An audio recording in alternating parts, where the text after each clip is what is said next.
رسولہ الکریم اما بعد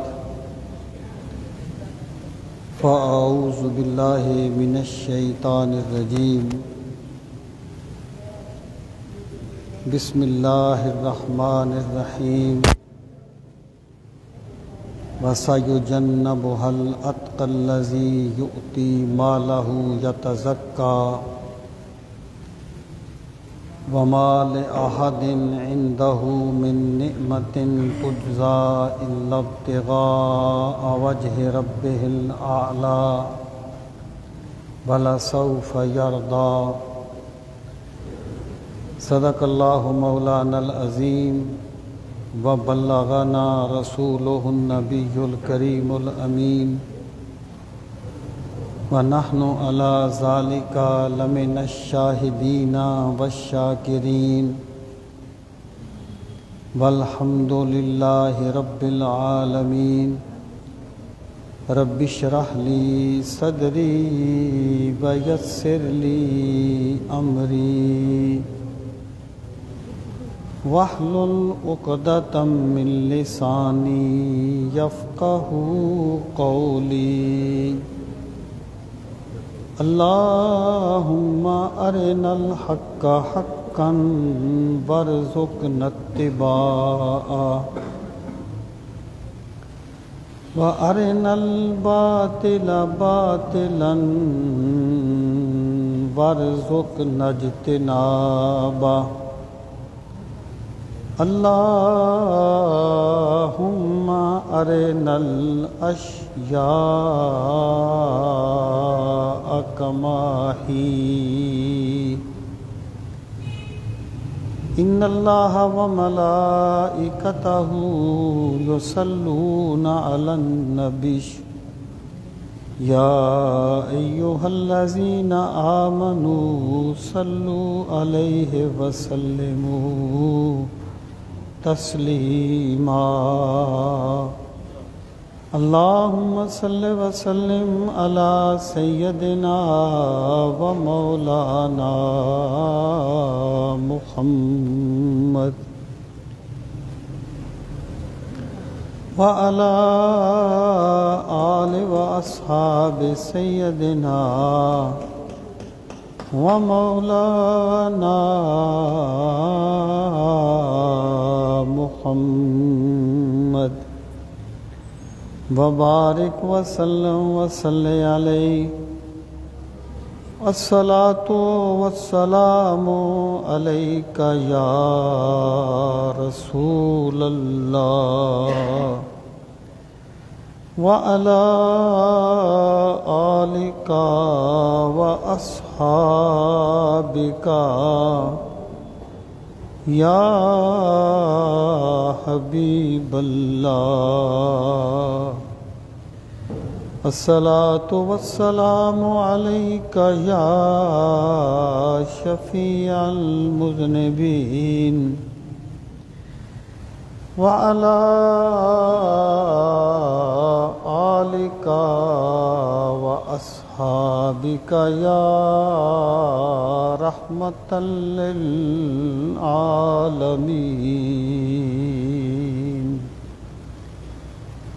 انتہائی عزت و احترام کے لائق قابل تکریم معزز و محترم سامعین کرام، یہ جمادی الثانی کا مہینہ ہے۔ سیدنا صدیق اکبر رضی اللہ تعالی عنہ کے وصال کا مہینہ ہے۔ اسی مناسبت سے آج کے جمعۃ المبارک کے اس بابرکت موقع پر میں آپ کی خدمت میں یہ عرض کرنا چاہتا ہوں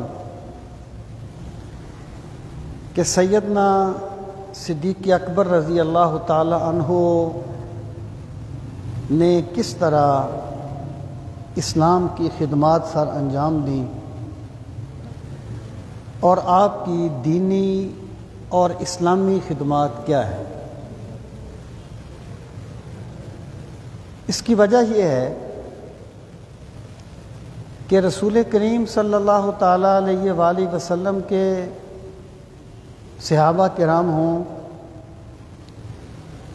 آپ کے اہل بیت اطہار ہوں، یہ تمام جو مقدس شخصیات ہیں یہ ہمارے لیے ہدایت کا چمکتا ہوا ایک سورج ہے۔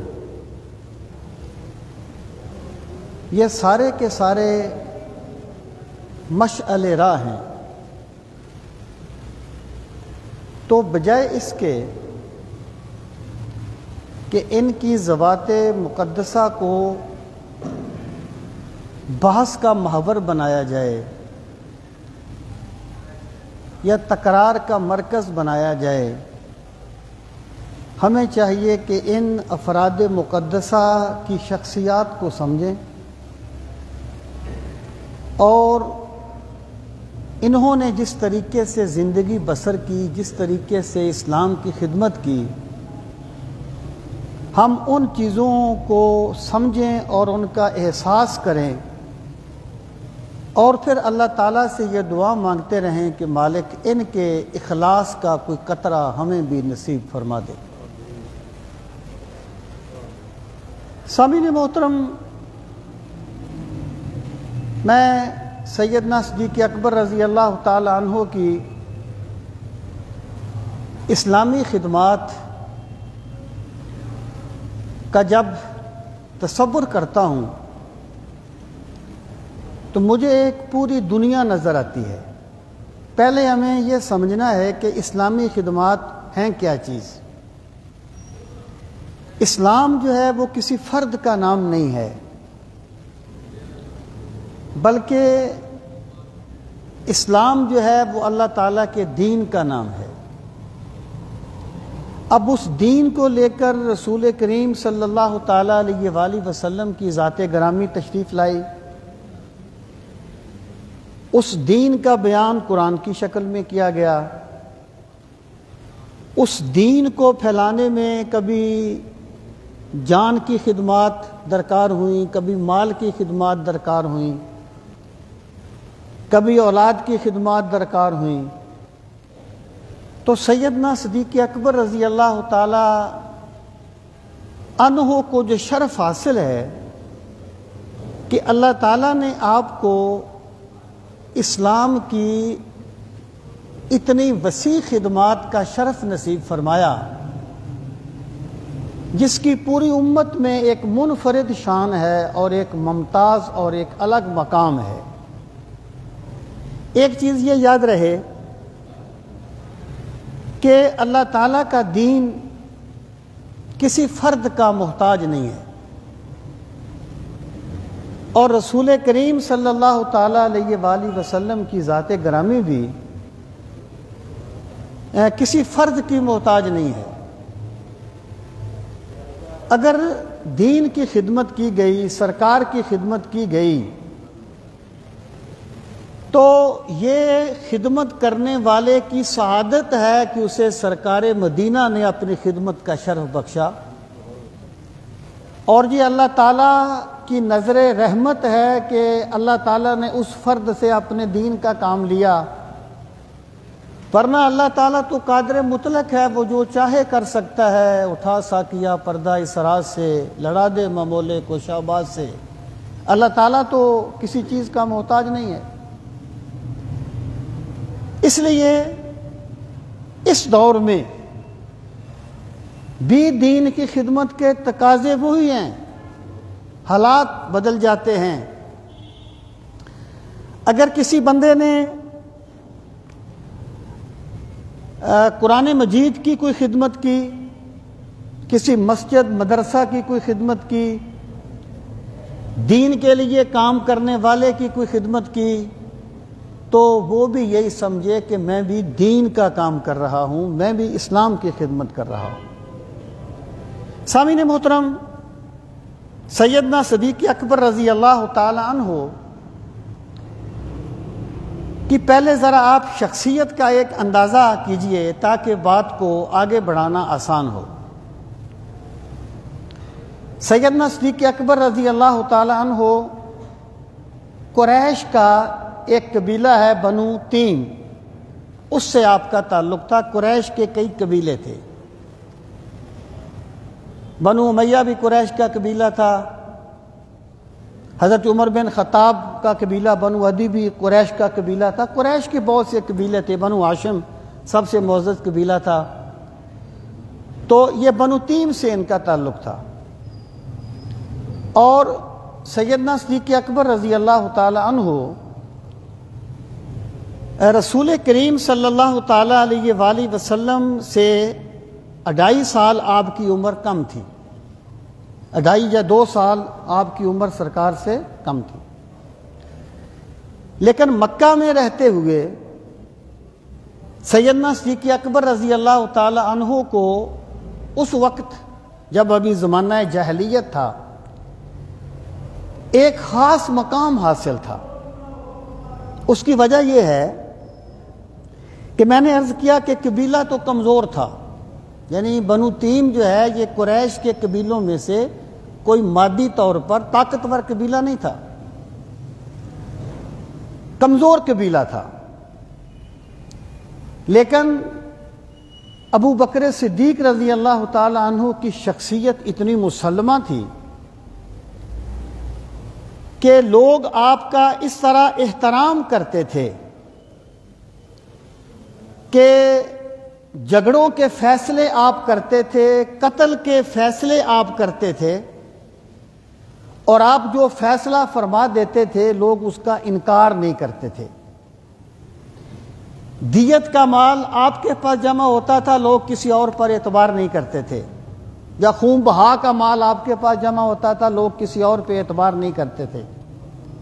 مکے میں آپ تاجر تھے، تجارت کرتے تھے، اللہ تعالیٰ نے آپ کو ایک بڑا وسیع اور بلند مقام جو ہے وہ کئی وجوہ سے عطا فرمایا تھا، اور رسول کریم صلی اللہ تعالی علیہ وآلہ وسلم کے ساتھ اسلام قبول یا سرکار کے اعلان نبوت سے پہلے ہی سیدنا صدیق اکبر رضی اللہ تعالی عنہ اور رسول کریم صلی اللہ تعالی علیہ وآلہ وسلم میں ایک محبت کا تعلق تھا اور ایک دوستی کا تعلق تھا۔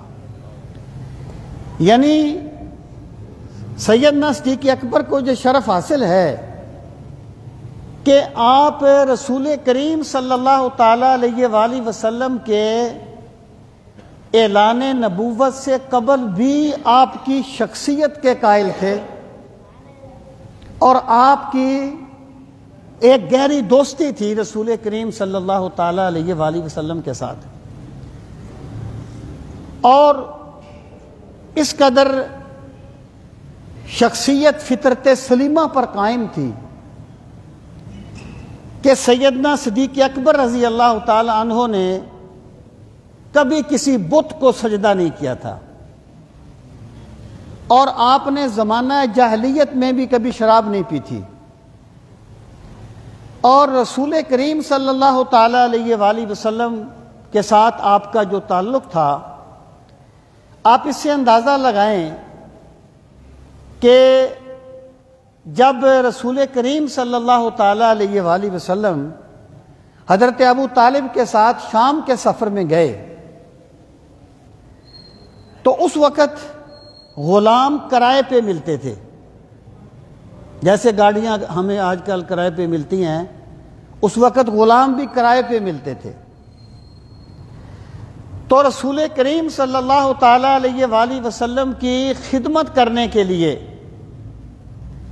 جناب ابو بکر صدیق رضی اللہ تعالی عنہ نے حضرت بلال کو ان کے آقا سے کرائے پہ لے کر حضرت ابو طالب کے ساتھ بھیجا کہ راستے میں رسول کریم علیہ الصلوۃ والسلام کی خدمت کرتے رہنا۔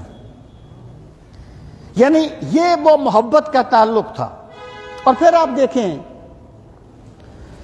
کہ رسول کریم صلی اللہ تعالی علیہ وآلہ وسلم نے فرمایا کہ میں نے جس پر بھی اسلام پیش کیا اس نے کسی نہ کسی ہچکچاہٹ کا اظہار ضرور کیا. اور یاد رہے اس کو کہتے ہیں حسر اضافی. یعنی اس کا یہ مطلب نہیں ہے کہ میں نے سیدہ خدیجہ پہ اسلام پیش کیا تو انہوں نے ہچکچاہٹ کا اظہار کیا، میں نے حضرت علی پہ اسلام پیش کیا تو انہوں نے ہچکچاہٹ کا. یہ جب تقابل آتا ہے نا وہاں پر نفرتیں پھیلتی ہیں. بات کو اس کے پس منظر میں سمجھنا چاہیے. ایک ہوتا ہے حسر اضافی، ایک ہوتا ہے حسر حقیقی. حسر حقیقی میں ہر فرد شامل ہوتا ہے. حسر حقیقی میں ہر فرد شامل ہوتا ہے. جیسے لا الہ الا ہو، اللہ کے سوا کوئی معبود نہیں ہے. اب کوئی معبود نہیں ہے اللہ کے سوا، حسر حقیقی ہے. ایک ہوتا ہے حسر اضافی، جیسے آپ کہتے ہیں لا فتح الا علی، علی کے سوا کوئی جوان نہیں ہے. تو جوان تو امام حسن امام حسین بھی تھے نا، جوان تو اور بھی تھے. یہ ایک عظمت کو بیان کرنے کا اظہار ہوتا ہے، اس کو حسر اضافی کہا جاتا ہے. یہ تو سرکار نے فرمایا نا کہ میں نے جس پہ بھی اسلام پیش کیا اس نے کوئی نہ کوئی تردد ضرور کیا. اس کا یہ مطلب نہیں ہے کہ ہر بندے نے تردد کیا. اس کا مطلب یہ ہے کہ عموماً جو باہر کے بندے تھے وہ تردد کرتے تھے، لیکن جب میں نے ابو بکر پہ اسلام پیش کیا ابو بکر نے کوئی تردد نہیں کیا اور بغیر کسی تردد کے اسلام قبول کر لیا اور کلمہ طیبہ پڑھ لیا. اور پھر آپ دیکھیں اس میں ایک تو یہ ہے کہ اس میں ایک سیدنا صدیق اکبر رضی اللہ تعالی عنہ کے سب سے پہلے جو آپ نے اسلام قبول کیا، یعنی ایک لحاظ سے دیکھیں اس میں بھی میں یہ بات عرض کرتا رہتا ہوں کہ سب سے پہلے سیدہ خدیجہ الکبریٰ رضی اللہ تعالی عنہ نے اسلام قبول کیا. اس کے بعد حضرت علی المرتضیٰ رضی اللہ تعالی عنہ نے اسلام قبول کیا. اس کے بعد سیدنا صدیق اکبر نے اسلام قبول کیا اور پھر حضرت زید نے اسلام قبول کیا. لیکن اس میں کبھی آپ غور فرمانا، یہ بھی ایک چیز کو بیان کرنے کا اسلوب ہے، ورنہ سرکار کی صاحبزادیاں کیا انہوں نے کوئی تردد کیا ہوگا اسلام قبول کرنے میں؟ یہ بھی ایک بات کو صرف ایک اولیت کو بیان کرنا مقصود ہے. تو میں یہ بات عرض کروں کہ علامہ اقبال نے ایک مقام پر کہا امن الناس بر مولا ما کلیم اول سینہ ما، کہ ابو بکر صدیق جو ہے نا وہ ہمارے آقا کی سب سے بڑھ کر خدمت کرنے والے ہیں اور وہ ہمارے طور سینہ کے پہلے کلیم ہیں. کلیم اول سینہ ما. اور دوسرے مقام پر کہتے ہیں مسلم اول شاہ مردہ علی، کہ مسلم اول جو ہیں وہ حضرت علی المرتضیٰ رضی اللہ تعالیٰ عنہ ہیں. اس میں کوئی تضاد نہیں ہے، یہ حیثیتوں کا فرق ہے. اب سامعین محترم، میں یہ بات عرض کرنا چاہتا ہوں کہ سیدنا صدیق اکبر رضی اللہ تعالی عنہ نے جو اسلام قبول کیا، ایک تو انہوں نے رسول کریم صلی اللہ تعالی علیہ وآلہ وسلم کی صداقت کو، آپ کی امانت کو اور آپ کی شخصیت کے سحر کو ایک دوست سے بڑھ کر کوئی نہیں جانتا. اور دوسری بات یہ ہے کہ اللہ تعالیٰ نے سیدنا صدیق اکبر کو غیبی اشارے بھی دیے تھے جو اس سبقت کا مزید سبب بنے اور ایک محرک ثانی بنے. مثلا اہل سیرت نے لکھا ہے ایک مرتبہ سیدنا صدیق اکبر رضی اللہ تعالی عنہ نے خواب دیکھا کہ ایک چاند جو ہے وہ طلوع ہوا اور پھر اس کے چھوٹے چھوٹے ٹکڑے کئی گھروں میں گرے اور پھر وہ سارا چاند اکٹھا ہو کے ابو بکر صدیق کے گھر میں آ گیا. تو انہوں نے جا کر ایک منجم سے، ایک معبر سے اس کی تعبیر پوچھی کہ اس کا کیا مطلب ہے. وہ اہل کتاب تھے، وہ جو معبر تھا اہل کتاب تھا، اس نے کہا ہماری کتابیں جس آخری نبی کے آنے کا تذکرہ کرتی ہیں، جب اس کی بعثت ہوگی تو تم سب سے پہلے ان پر اسلام لاؤ گے۔ تو یہ اللہ تعالیٰ نے آپ کو ایک رویا کی شکل میں یہ بشارت دی ہے۔ اور پھر ہوا کیا کہ سیدنا صدیق اکبر رضی اللہ تعالیٰ عنہ ایک دن بیٹھے ہوئے تھے، تو حکیم بن حزام نے کہنے لگا کہ اب تو محمد بن عبداللہ نے نبوت کا دعویٰ کر دیا ہے۔ حکیم بن حزام جو تھا وہ سیدہ خدیجہ الکبریٰ رضی اللہ تعالی عنہا کا رشتہ دار تھا۔ کہنے لگا اب تو انہوں نے نبوت کا دعویٰ کر دیا ہے۔ تو یہیں ابو بکر صدیق کے کان میں یہ بات پڑی نا کہ سرکار نے نبوت کا دعویٰ کر دیا ہے، تو آپ فوراً تشریف لائے اور بلا کسی تردد کے سرکار کے حلقہ غلامی میں آ گئے۔ یعنی جو فطرت سلیمہ تھی نا، جو اللہ تعالیٰ نے آپ کو بشارتیں دی تھیں، جو آپ سرکار کی شخصیت کے سار کو سمجھتے تھے، تو اس وجہ سے سیدنا صدیق اکبر رضی اللہ تعالیٰ عنہ نے اسلام قبول کرنے میں کوئی تردد نہیں کیا۔ سامعین محترم، اب ذرا آپ اس چیز پہ غور فرمائیں کہ جناب ابو بکر صدیق رضی اللہ تعالی عنہ نے جس وقت اسلام قبول کیا، وہ کوئی یعنی ایسا زمانہ نہیں تھا کہ جب لوگ اسلام کی طرف بہت کثرت کے ساتھ آ رہے تھے۔ ابو بکر صدیق رضی اللہ تعالی عنہ السابقون الاولون کی قیادت کرنے والوں میں سے اور پھر آپ دیکھیں، اب ذرا آپ ان کی خدمات اسلام کا جائزہ لیں کہ ابو بکر صدیق کی شخصیت تو مسلم تھی نا، یعنی ایک بندے کے پاس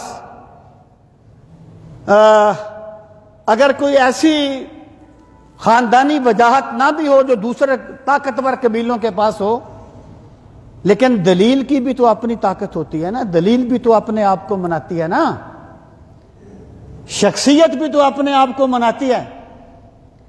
تو سیدنا صدیق اکبر رضی اللہ تعالیٰ عنہ نے جب اسلام قبول کیا تو آپ نے صرف اسلام قبول نہیں کیا، بلکہ آپ اسلام کے پہلے مبلغ بن کر بھی ابھرے۔ آپ نے جو لوگوں کو اسلام کی دعوت دی، پھر آپ کی دعوت پر حضرت عثمان بن عفان مسلمان ہوئے، حضرت عبد الرحمن بن عوف مسلمان ہوئے، حضرت طلحہ مسلمان ہوئے، حضرت زبیر مسلمان ہوئے، حضرت سعید مسلمان ہوئے۔ نہ جانے کتنے جلیل القدر صحابہ ہیں جو ابو بکر صدیق رضی اللہ تعالیٰ عنہ کی دعوت پر مشرف با اسلام ہوئے۔ اب سامعین محترم، اس وقت جبکہ کسی ایک بندے کا بھی اسلام قبول کر لینا، کسی ایک بندے کا بھی اسلام قبول کر لینا کوئی یعنی ایک انہونی سی بات محسوس ہوتی ہو، تو جس کی دعوت پر اتنے جلیل القدر صحابہ مسلمان ہوئے، آپ اندازہ کیجئے ان کے اخلاص کا کیا عالم ہوگا، ان کے ایمان کا کیا عالم ہوگا۔ سامعین محترم، پھر سیدنا صدیق اکبر رضی اللہ تعالیٰ عنہ ایسے صحابی ہیں جنہیں اللہ تعالیٰ نے اسلام کا پہلا مبلغ بننے کا شرف بھی نصیب فرمایا۔ پہلا مبلغ یعنی امت میں۔ اس بات کو تمام اہل سیرت نے لکھا ہے کہ ایک مرتبہ جب صحابہ با اختلاف روایات، یہ روایت مختلف طریقوں سے آئی ہے، میں خلاصہ سرد کر رہا ہوں، ایک مرتبہ جب مسلمانوں کی تعداد 30-35 کے لگ بھگ ہوئی تو سیدنا صدیق اکبر رضی اللہ تعالی عنہ نے رسول کریم علیہ الصلوۃ والسلام سے اجازت لی کہ اب ہمیں کعبے میں جا کر ایمان کا اعلان کرنا چاہیے۔ ایک مرتبہ ایسا بھی ہوا کہ جب سرکار نے بیت اللہ شریف میں کوئی دین کی دعوت کی بات کی تو قریش آپ پر جھپٹے، تو سیدنا صدیق اکبر رضی اللہ تعالیٰ عنہ بیچ میں مزاحم ہوئے اور آپ نے فرمایا اتقتلون رجلا ان یقول ربی اللہ، کہ کیا تم اس شخص کو قتل کرنا چاہتے ہو جو کہتا ہے میرا رب اللہ ہے؟ یعنی مشرکین کے مقابلے میں سیدنا صدیق اکبر پہلے دن سے کھڑے تھے، اور اس دن یہ ہوا کہ مشرکین نے پہلے وہ سرکار پر حملہ آور ہوئے، پھر جب ابو بکر صدیق رضی اللہ تعالیٰ عنہ نے خطبہ دیا تو وہ حضرت ابو بکر صدیق پہ حملہ آور ہو گئے، انہوں نے آپ کو مارا اور آپ بے ہوش ہو گئے، اور اپنے خیال میں قریش آپ کو مردہ سمجھ کے چھوڑ کے گئے۔ آپ کا قبیلہ آ گیا، عقبہ بن معیط جو تھا وہ اس میں پیش تھا، تو بنو تیم قبیلہ آ گیا، انہوں نے کہا بھئی اگر ابو بکر کو کچھ ہوا تو پھر ہم آپ عقبہ سے اس کا بدلہ لیں گے،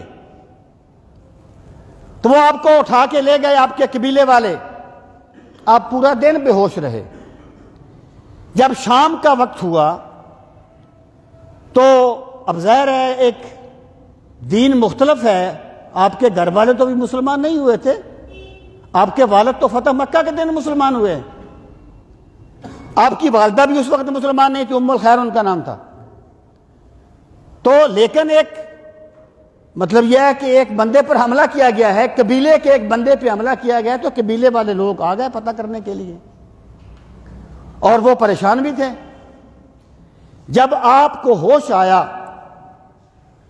تو آپ کی والدہ نے کہا کہ بیٹا کچھ کھا پی لیں، آپ نے فرمایا ما فعل برسول اللہ صلی اللہ علیہ وسلم، مجھے پہلے یہ بتاؤ کہ میرے مدنی کریم آقا کا کیا حال ہے، میرے پاک نبی صلی اللہ علیہ وآلہ وسلم کا کیا حال ہے۔ ان لوگوں کو بڑا تعجب ہوا، انہوں نے کہا ہمیں ان کی فکر پڑی ہوئی ہے اور یہ کن کی بات کر رہے ہیں۔ جب انہوں نے بار بار کہا تو آپ نے فرمایا کہ میں اس وقت تک کوئی چیز نہیں کھاؤں پیوں گا جب تک میں اپنے پاک نبی صلی اللہ تعالی علیہ وآلہ وسلم کی زیارت نہ کر لوں اور میں آپ سے ملاقات نہ کر لوں۔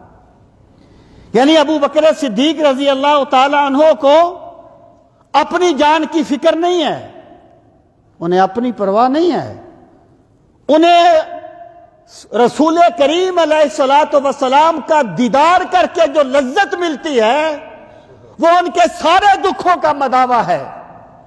وہ کسی نے کہا تھا کہ میں نے مرض دا فکر طبیب نہ کر، نہ جوڑ دوا میں ٹھیک ہاں، میں نے مرض دا فکر طبیب نہ کر، نہ جوڑ دوا میں ٹھیک ہاں، نہ گولیاں ارک انجیکشن دے، نہ بوتلاں چاہ میں ٹھیک ہاں، تینڈے سب نسخے بیکار گئے، نہ مغز کھپا میں ٹھیک ہاں، مینو لوڑ نہیں تیریاں پھکیاں دی، مینو یار ملا میں ٹھیک ہاں۔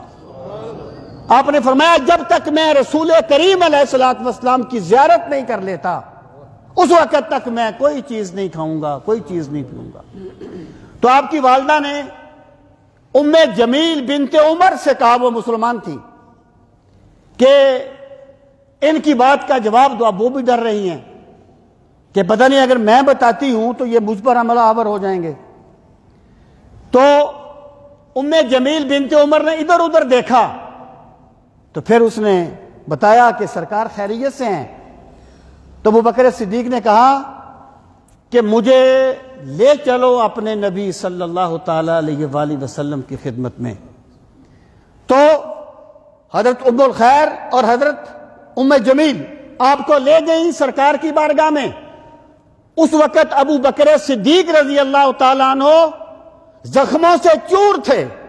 جب سرکار نے اپنے باوفا غلام کو دیکھا تو رسول کریم صلی اللہ تعالی علیہ وآلہ وسلم جھک گئے ابو بکر صدیق پر اور ابو بکر صدیق کے سر کو بوسہ دینے لگے. تو سامعین محترم، اس سے آپ اندازہ کیجئے، ایک تو یہ کہ ابو بکر صدیق وہ ہیں جنہیں اللہ نے اسلام کے پہلے مبلغ بننے کا شرف بخشا ہے، اور جنہیں اپنی جان کی پرواہ نہیں، جنہیں اپنی صحت کی پرواہ نہیں، بلکہ ان کی زندگی کا سکون اور ان کا اطمینان رسول کریم صلی اللہ تعالی علیہ وآلہ وسلم کی زیارت کرنے میں رکھا گیا ہے. سامعین محترم، اب آپ اندازہ کیجئے کہ سیدنا صدیق اکبر رضی اللہ تعالیٰ عنہ جب مسلمان ہوئے تو یہ تجارت کرتے تھے اور جب آپ مسلمان ہوئے، اور آپ جانتے ہیں کہ رسول کریم صلی اللہ تعالی علیہ وآلہ وسلم کا تو ایک استثناء ہے نا کہ آپ پر سب سے پہلے اسلام لانے والے یا بنو ہاشم کے افراد ہیں یا ابو بکر صدیق جیسا تاجر ہے. لیکن انبیاء کی ہسٹری گواہ ہے کہ انبیاء پر ایمان لانے والے سب سے زیادہ سب سے پہلے غریب لوگ ہوتے ہیں. حضرت عیسیٰ پر سب سے پہلے جو ایمان لائے وہ مچھیرے تھے، مچھلیاں پکڑنے والے. آپ نے فرمایا تھا، او مچھلیاں پکڑنے والوں، آؤ میں تمہیں انسانوں پر قبضہ کرنے کے گر سکھاؤں، میں تمہیں انسانوں کو فتح کرنے کے گر سکھاؤں. تو غریب لوگ تھے. اب جو رسول کریم صلی اللہ تعالی علیہ وآلہ وسلم پر ایمان لائے وہ بھی اکثر غریب لوگ تھے، غلام تھے، غریب لوگ تھے. اور وہ کسی صوفی نے کہا تھا، اللہ تعالیٰ مال دیتا سب کو ہے لیکن لیتا اس سے ہے جس سے وہ راضی ہوتا ہے. ابو بکر صدیق کو اللہ نے مال دیا تھا، لیکن ابو بکر صدیق رضی اللہ تعالیٰ عنہ کو جو شرف حاصل ہے کہ انہوں نے اپنا سارا مال اسلام کی خدمت کے لیے قربان کر دیا، اور رسول کریم صلی اللہ تعالی علیہ وآلہ وسلم کی مرضی مبارک کو پورا کرنے کے لیے آپ نے اپنے مال سے غلاموں کو آزاد کروایا. سامعین محترم، بہت سے غلام تھے جن کو جناب ابو بکر صدیق رضی اللہ تعالی عنہ کے مال سے آزاد کروایا گیا. عامر بن فہیرہ، نہدیہ، زنیرہ، حضرت بلال کا معاملہ تو اور مختلف تھا. یعنی اگرچہ غلاموں پر تشدد ہوتا تھا، بڑا بڑا تشدد ہوتا تھا، لیکن حضرت بلال رضی اللہ تعالی عنہ پر تو بہت تشدد ہوتا تھا. وہ کیا ہے کہ گرم پتھر پہ حبشی لٹایا گیا، وہ انہی کے لیے ستم سہتا رہا. اس کو معلوم تھا کہ پیا کے لیے یہ ستم بھی اٹھانا بڑی بات ہے. حضرت بلال کو تو تپتی ریت پر لٹا کر ان کا ظالمہ کا سینے پہ بھاری پتھر رکھ دیتا تھا، اور پھر بچے انہیں گھسیٹتے تھے، اور حضرت بلال کی زبان سے احد احد کی صدائیں بلند ہوتی تھی.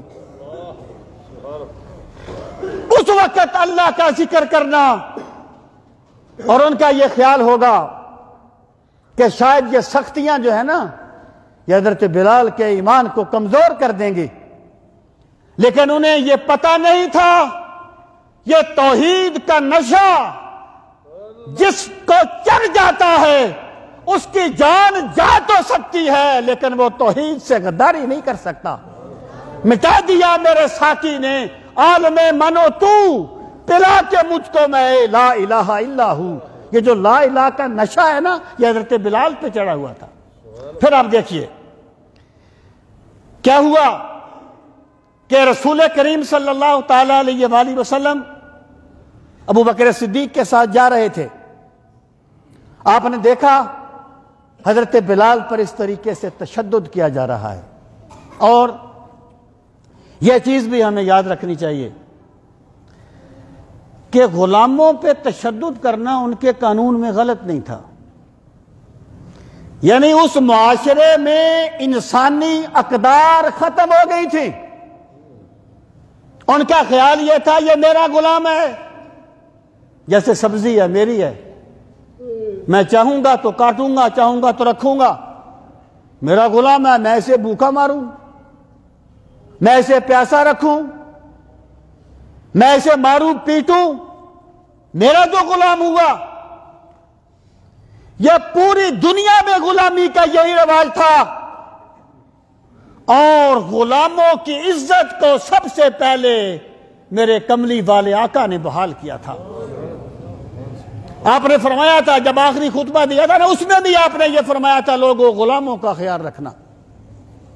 ایک موقع پہ فرمایا غلام تمہارے بھائی ہیں، جو خود کھاتے ہو انہیں کھلایا کرو، جو خود پہنتے ہو انہیں پہنایا کرو۔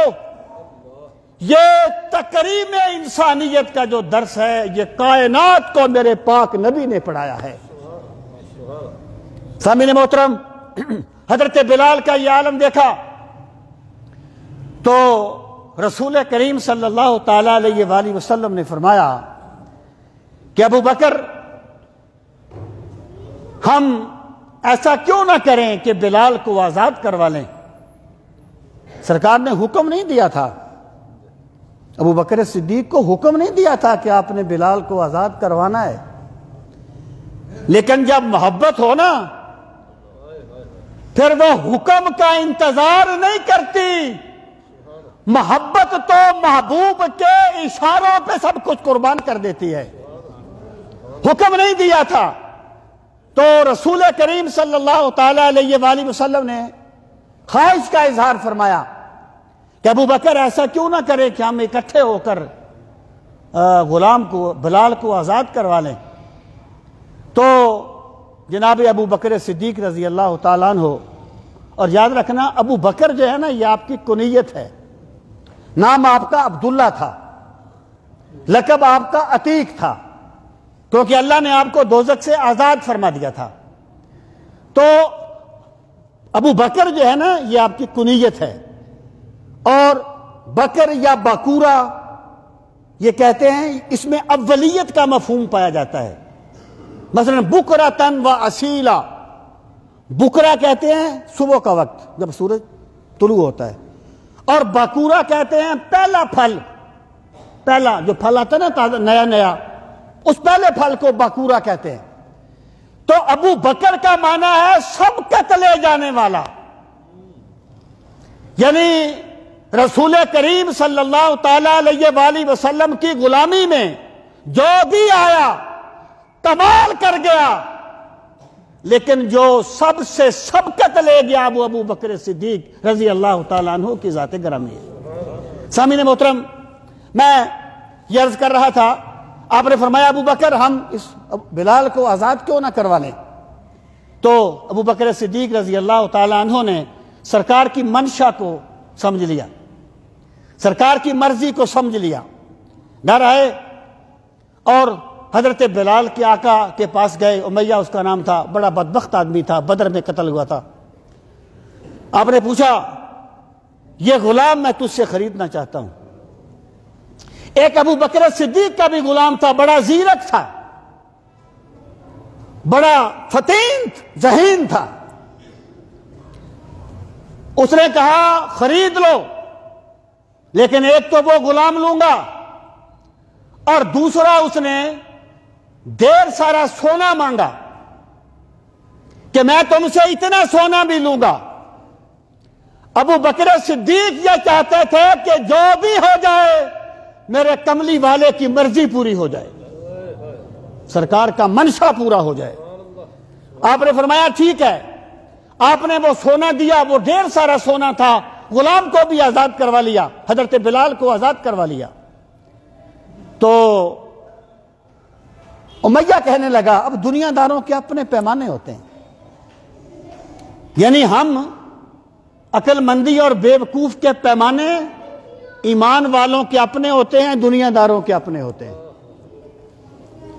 جب ایمان کی قدر ختم ہو جائے تو پھر بندہ یہ سمجھتا ہے کسی کو دھوکہ دے دینا عقل مندی ہے، اور جب ایمان سلامت ہو بندہ کہتا ہے کسی کا بھلا ہو جائے بے شک میرا نقصان ہو جائے، یہ عقل مندی ہے۔ پیمانے مختلف ہوتے ہیں، بندہ جو ہے نا اس کی طلب میں کمی نہیں ہوتی، یہ حقیقت ادراک میں مار کھاتا ہے۔ یہ چاہتا تو ہے میرا بھلا ہو، لیکن یہ فانی مال کے بدلے میں اپنی آخرت کو برباد کر لیتا ہے۔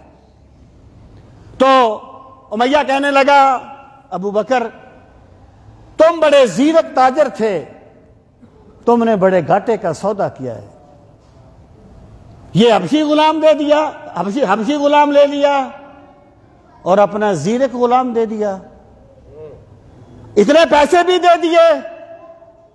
تو ابو بکر صدیق نے فرمایا کہ امیہ میں نے جو کچھ کیا ہے صحیح کیا ہے، تم کیا جانو کہ ایمان کی طاقت نے بلال کو کیا سے کیا بنا دیا ہے۔ امیہ کیا جانے کہ بلال کا اللہ کی بارگاہ میں کیا مقام ہے، کیونکہ میرے رب نے اسے سرکار مدینہ کا عشق نصیب فرمایا ہوا ہے۔ اب سامعین محترم 40,000 درہم تھے ابو بکر صدیق کے پاس، 40,000، اور یہ سارے کے سارے درہم سیدنا ابو بکر صدیق رضی اللہ تعالیٰ عنہ نے اسلام پر قربان کر دیے، سرکار مدینہ پہ قربان کر دیے۔ ابو بکر وہ نہیں ہے جو دین کے نام پہ چھینتا ہے، ابو بکر وہ ہے جو دین کے نام پہ لٹاتا ہے، جو دین کے نام پہ قربان کرتا ہے چیزیں۔ اب ذرا ایک اور چیز پہ غور فرمائیں، جب آپ نے حضرت بلال کو آزاد کیا تو آپ کے والد، ان کا نام عثمان تھا، ویسے ابو قحافہ ان کی کنیت ہے، میں نے عرض کیا وہ فتح مکہ کے دن مسلمان ہوئے تھے۔ تو انہوں نے کہا بیٹا اگر آپ نے اس طریقے سے غلاموں کو آزاد کروانا ہی ہے، پیسہ لگانا ہی ہے، تو کسی ایسی جگہ لگائیں یہاں ہمیں کچھ ریٹرن بھی ملے۔ یعنی بندے کی تو نیچر ہے نا یہ ہمیشہ ریٹرن کہ وہ کیا ہے کہ اب تو خلوص بھی ہے، فقط مصلحت کا نام، بے لوث دوستی کے زمانے گزر گئے، اب تو بندہ یہاں دیتا ہے وہاں کوئی لینے کی امید بھی کرتا ہے۔ انہوں نے کہا کہ وہاں لگائیں یہاں کچھ ہمیں فائدہ ہو۔ سیدنا صدیق اکبر نے فرمایا کہ میں نے یہ کام کسی دنیاوی فائدے کے لیے نہیں کیا، میں نے یہ کام صرف اور صرف اپنے رب کی رضا کے لیے کیا ہے، اپنے رب کی رضا کے لیے کیا ہے۔ اس وقت یہ سورہ واللیل کی آیات نازل ہوئی تھی جس میں اللہ پاک نے فرمایا وَسَيُجَنَّبُهَا الْأَتْقَى الَّذِي يُؤْتِي مَالَهُ يَتَزَكَّى۔ اتقا جو ہے نا، اتقا یہ اس میں تفضیل کا صیغہ ہے، اس میں تفضیل کا، سب سے بڑا متقی۔ اور اجمع المفسرون علی ان المراد بالاتقى ابو بکر، امام راضی کہتے ہیں اس پر تمام مفسرین کا اتفاق ہے، تمام امت کا اتفاق ہے کہ اتقا سے مراد ابو بکر ہے۔ اور یہاں پر جو سین ہے نا، سین جو ہوتا ہے نا، یہ ویسے عموماً مضارع کو قریب کرنے کے لیے آتا ہے۔ جیسے آپ نے کہا یذهب وہ جاتا ہے یا جائے گا، اور سیذهب وہ ابھی جائے گا، لیکن سین ہمیشہ مضارع کو قریب کرنے کے لیے نہیں آتا، کبھی کبھی یہ قریب کے لیے بھی آتا ہے، یقین کے لیے بھی آتا ہے، قد کے معنی میں بھی آتا ہے۔ اس کا مطلب یہ ہے وَسَيُجَنَّبُهَا الْأَتْقَى کہ وہ جو سب سے بڑا متقی ہے اسے اللہ تعالیٰ یقیناً دوزخ سے دور رکھے گا۔ الَّذِي يَتَزَكَّى مَالَهُ الَّذِي يُؤْتِي مَالَهُ يَتَزَكَّى جو اپنا مال صرف اس لیے دیتا ہے یتزکا تاکہ اس کا دل صاف ہو جائے۔ سامعین محترم، اب اللہ تعالیٰ نے اس آیہ کریمہ میں جناب ابو بکر صدیق رضی اللہ تعالی عنہ کو اتقا فرمایا، اتقا سب سے بڑا متقی، اور دوسرے مقام پر فرمایا ان اکرمکم عند اللہ اتقاکم کہ تم میں سب سے زیادہ عزت والا وہ ہے جو سب سے بڑا متقی ہے۔ تو یہ آیت اس پر دلیل ہے کہ امت میں رسول کریم صلی اللہ تعالی علیہ وسلم کی امت میں اللہ تعالیٰ نے جس کو سب سے بلند مقام دیا ہے وہ سیدنا صدیق اکبر رضی اللہ تعالیٰ عنہ ہے۔ اور سامعین محترم، اہل سنت کے عقائد کی کوئی کتاب آپ اٹھا لیں، کوئی کتاب آپ اٹھا لیں، آپ کو بلا کسی تفریق کے یہ بات ملے گی کہ افضل البشر بعد الانبیاء ابو بکر صدیق رضی اللہ تعالیٰ عنہ۔ حضرت داتا گنج بخش شجویری نے تو افضل الخلق بعد الانبیاء کہا کہ مخلوق میں انبیاء کے بعد سب سے افضل ابو بکر صدیق رضی اللہ تعالیٰ عنہ ہے۔ خیر یہ ایک ضمنی بات ہے، میں یہ بات کر رہا تھا کہ اللہ تعالیٰ نے ابو بکر صدیق کو یہ شرف بخشا کہ انہوں نے اپنا مال اسلام کی خدمت کے لیے وقف کیا، اور اللہ تعالیٰ نے ان کی شان میں یہ آیات نازل فرمائیں کہ انہیں یقیناً دوزخ سے بچایا جائے گا۔ الذی یؤتی مالہ یتزکا جو اپنا مال اس لیے دیتا ہے تاکہ اس کا دل صاف ہو جائے۔ وما لأحد عنده من نعمت تجزا ان پر کسی کا احسان نہیں ہے جس کا وہ بدلہ دینا چاہتا ہے۔ الا ابتغاء وجہ ربہ الاعلی یہ صرف اس لیے دیتا ہے اپنا مال کہ اس کا کریم رب اس سے راضی ہو جائے۔ ابو بکر وہ ہے جس کے اخلاص پر قرآن کی آیات گواہی دیتی ہیں کہ وہ صرف اس لیے مال دیتا ہے کہ ان کا رب جو ہے وہ ان سے راضی ہو جائے۔ اور سامعین محترم، آپ کوئی موقع دیکھیں اور پھر ذرا اندازہ کیجئے سیدنا صدیق اکبر رضی اللہ تعالی عنہ کی خدمات کا جو اللہ نے آپ سے لی۔ یہ میرے رب کا کرم ہوتا ہے کہ خدا کسی سے اپنے دین کی خدمت لے لے۔ یہ بندہ کوئی احسان نہیں کرتا، یہ بندے کی سعادت ہوتی ہے کہ اللہ تعالیٰ اس سے اپنے دین کا کوئی کام لے لے۔ اب میں ذرا مال کے تناظر میں ایک اور بات عرض کر کے وقت ختم ہو رہا ہے کہ سیدنا صدیق اکبر رضی اللہ تعالی عنہ نے اپنا مال راہ خدا میں دیا، اور صحیح بخاری کی روایت ہے، آپ نے فرمایا ما من احد عندنا کہ کوئی بھی بندہ ایسا نہیں ہے، میں پہلے لفظی ترجمہ کر رہا ہوں، کہ اس نے ہم پر کوئی احسان کیا الا قد کافیناہ مگر ہم نے اس کا بدلہ دے دیا، الا ابو بکر مگر ابو بکر۔ اور ایک مقام پر فرمایا کہ مجھے ابو بکر کے مال نے جتنا نفع دیا کسی اور کے مال نے اتنا نفع نہیں دیا۔ ما نفعنی مال احد قط ما نفعنی مال ابی بکر، صحیح بخاری کی روایت ہے کہ جتنا نفع مجھے ابو بکر کے مال نے دیا اتنا نفع کسی اور کے مال نے نہیں دیا۔ اب دیکھیے یہ تو سرکار نے فرمایا نا کہ ہم پر جس نے بھی کوئی نیکی کی، مال عدن عندنا یدن، جس نے بھی ہم پر کوئی احسان کیا ہم نے اس کا بدلہ دے دیا۔ یہ سرکار کا انداز محبت ہے، ورنہ سرکار پہ احسان کوئی نہیں کرتا، جو بھی کرتا ہے سرکار مدینہ کی خدمت کرتا ہے۔ دست طیبہ میں تیرے ناکے کے پیچھے پیچھے، دجیاں جیب و گریباں کی اڑاتے جاتے۔ یہ سرکار کی خدمت ہے جس کو آپ نے اس طریقے سے یاد فرمایا۔ یہ ایک ذرہ نوازی کا اسلوب ہے۔ اور پھر آپ نے فرمایا کہ مجھے کسی کے مال نے وہ نفع نہیں دیا جو ابو بکر کے مال نے دیا۔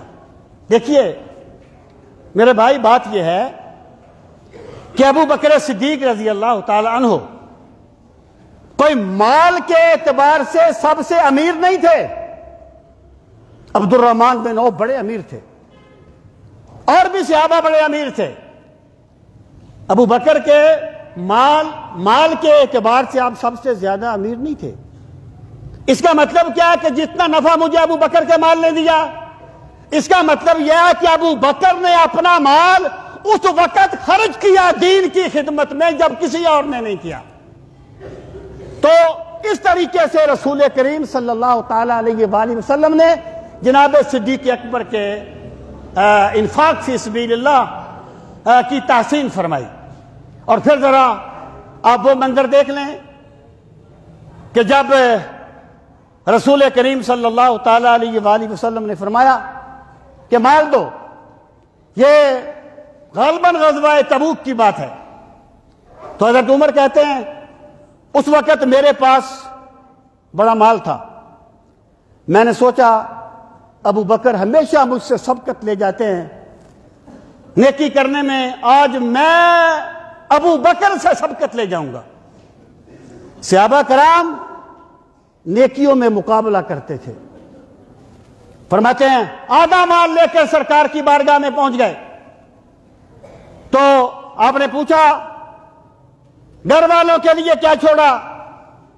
تو عرض کی یا رسول اللہ صلی اللہ علیہ وسلم، آدھا مال آپ کی خدمت میں لے آیا ہوں اور آدھا گھر والوں کے لیے چھوڑ آیا ہوں۔ اقبال کہتے ہیں اس کو بیان کرتے ہوئے، کہتے ہیں اتنے میں وہ رفیق نبوت بھی آ گیا، اتنے میں وہ رفیق نبوت بھی آ گیا جس سے بنائے عشق و محبت ہے استوار، یعنی امت نے جس سے محبت کے قانون سیکھے ہیں وہ ابو بکر صدیق ہے۔ اتنے میں وہ رفیق نبوت بھی آ گیا جس سے بنائے عشق و محبت ہے استوار، لے آیا اپنے ساتھ وہ مرد وفا سرشت، ہر چیز جس سے چشم جہاں میں ہو اعتبار، مل کے یمین و درہم و دینار و رخت و جنس، اسپ قمر سمو شتر و قاطر و حمار، بولے حضور چاہیے فکر عیال بھی، کہنے لگا وہ عشق و محبت کا رازدار، اے تجھ سے دیدہ مہو انجم فروغ گیر، اے میرے آقا آپ سے تو سورج کو روشنی ملتی ہے، چاند کو چاندنی ملتی ہے، اے تجھ سے دیدہ مہو انجم فروغ گیر، اے تیری ذات باعث تکوین روزگار، پروانے کو چراغ ہے بلبل کو پھول بس، صدیق کے لیے ہے خدا کا رسول بس۔ سامعین محترم، حضرت شاہ ولی اللہ کہتے ہیں کہ ابو بکر صدیق رضی اللہ تعالیٰ عنہ ایک ٹاٹ کو کانٹوں سے بخیا کر کے سرکار کی بارگاہ میں آئے تھے۔ جبریل امین کو دیکھا، وہ بھی اسی طریقے سے آئے تھے۔ سرکار نے پوچھا یہ کیا ہے؟ کہنے لگے یا رسول اللہ آپ کے یار ابو بکر کی ادا پہ عمل کرتے ہوئے آج آسمان کے فرشتوں نے بھی ایسا ہی لباس پہن لیا۔ سیدنا صدیق اکبر رضی اللہ تعالیٰ عنہ کو اللہ تعالیٰ نے اسلام کی وہ خدمتوں کا شرف بخشا ہے کہ جس کا بندہ تصور نہیں کر سکتا۔ انشاءاللہ باقی میں اگلے جمعے پر عرض کروں گا۔ اللہ تعالیٰ ہم کو دین کا فہم صحیح نصیب فرمائے۔ وما علینا الا البلاغ المبین۔ جن حضرات نے